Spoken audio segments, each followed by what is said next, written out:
Could you define social prescribing for me? Social prescribing is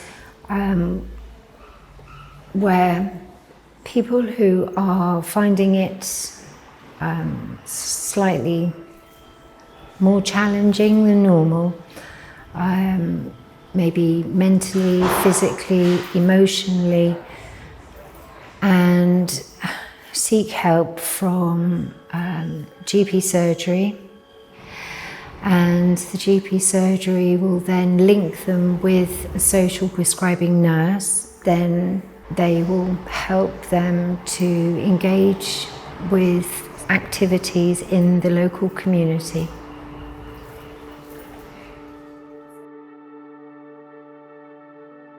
It's about them asking you what you need. And to begin with, I said I needed someone to walk with because I've had a heart operation and I need to walk to build up my strength. And I know I walk further if I've got someone to talk to than on my own. So Ellie set that up. And then from there, it just went on. And I think other people on her list responded to whatever was on offer. And so she offers not just the walks, but other, like a visit to the gardens, and so anything that's, you know, sociable. Yeah, just go for it. Hi, my name's Ellie Moseley. I'm a social prescribing link worker for Morrab surgery in Penzance.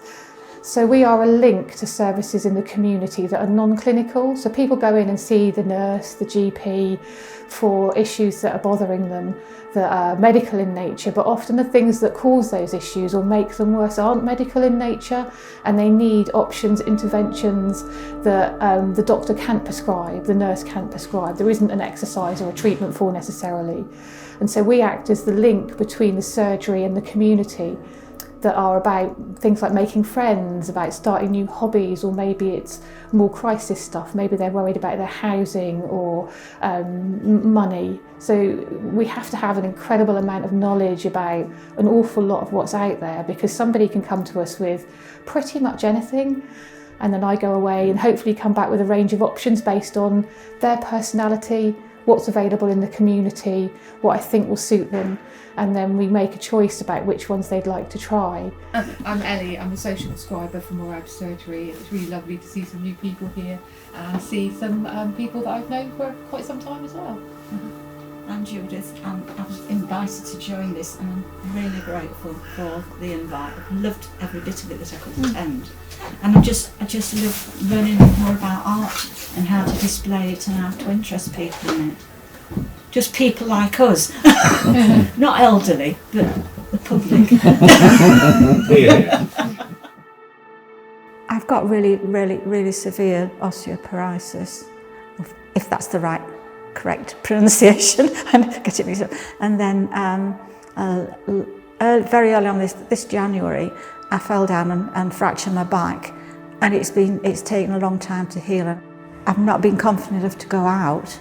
I need a stick, and I'm in pain a lot of the time. And this last 2 years have been pretty dreadful without the COVID, but on top of that, it's been not great. And so this coming along is just, I can't explain how great it's made me feel. So we're curating the exhibition. We chose 15 pieces from the Arts Council's collection. They're arriving next week. My mind was activated by actually the experience of looking at everything. And of course there was so many works of art, 8,000, and many different ways of looking at the collection. And then we had to speak about the pictures that we'd chosen, or the sculptures and prints or photographs. And once again, that was actually quite challenging, but I warmed to doing it, and actually found it an experience that made me feel better. And then we pulled all the pictures and works of art together, and we had to choose our 15 that would we would like to put into an exhibition at the gallery. I think there's been a real sense of joy amongst the group.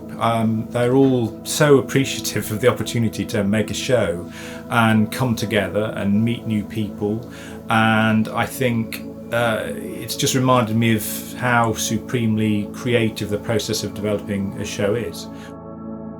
Learned an awful lot about the kind of decision making that people make when they're selecting work and choosing work and curating a show in a way that I suppose a trained curator, or the way that curators traditionally approach making exhibitions, would never attempt. It's much more intuitive, it's developed through a process of discussion and a sharing of experiences, and on occasions a sort of battling for positions, they're kind of disagreements or agreements about work.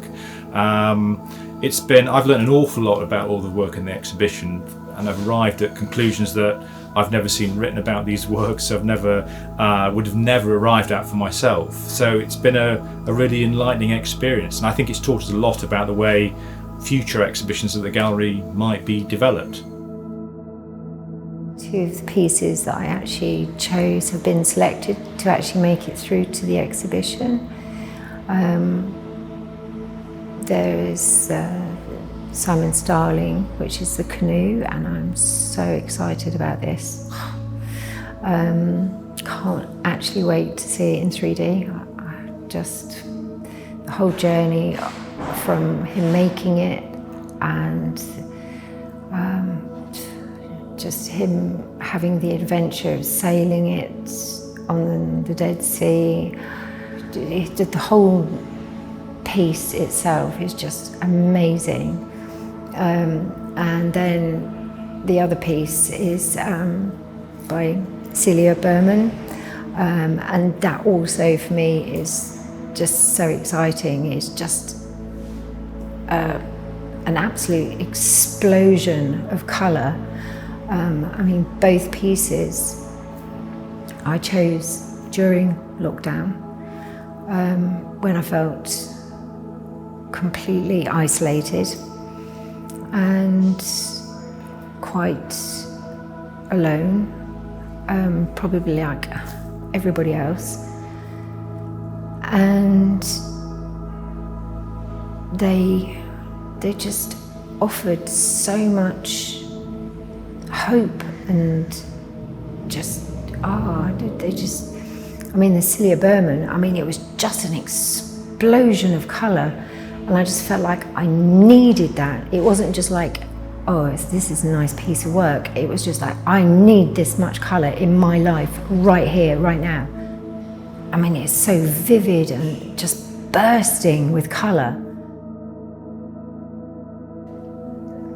It was all by telephone when I started this job, and I expected to be people talking about loneliness and isolation and all of those things that you expect. But what really struck me was how many people talked about how little access they had to the arts and how much that bothered them.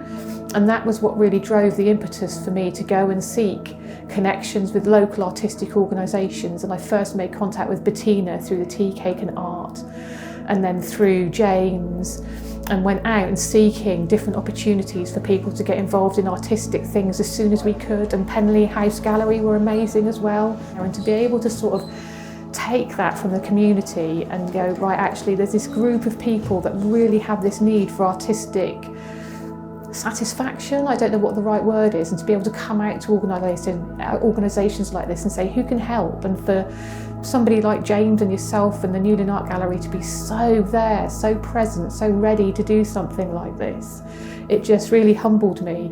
It's been great for my independence, and also sort of made me feel a bit more me. I can't explain it anymore. Not very confident, so it's just sort of brought that out a bit. Once again, I can't wait to see it, and I just hope whoever sees it just can see how exciting this is, and I hope that they also, it takes their breath away as well, and they get as much from it as I saw when I first saw it myself, because I don't know anything about art. I'm just a layperson, but yeah, it's just, I can't wait. I just can't wait for this to start. It's just exciting. You know they arrive. I know, I can't wait.